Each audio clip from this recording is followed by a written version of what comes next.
ang punta mo? May lakad ako, pupunta ako doon sa mga pinsan ko. Ano gawin mo doon? Magpa-despedida kasi yung mga pinsan ko. Aalis na kasi sila bukas. Hindi pwede. Bakit naman hindi pwede?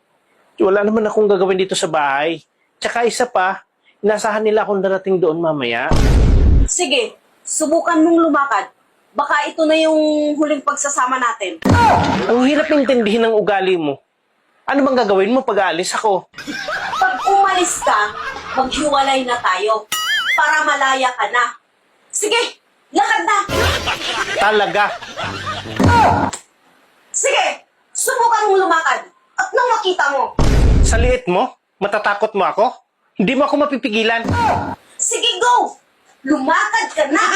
Talaga?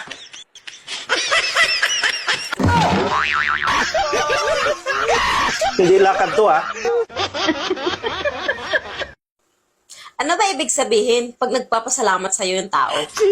Ibig sabihin yan, may nagawa kang kabutihan sa kanya. Hindi ba masama yun? Paano naging masama? Nagpapasalamat na nga sa'yo.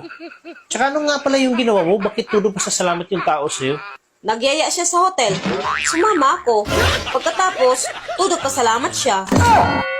Ang sarap pala sa pakiramdam pag nakatulong ka sa kapwa mo, no?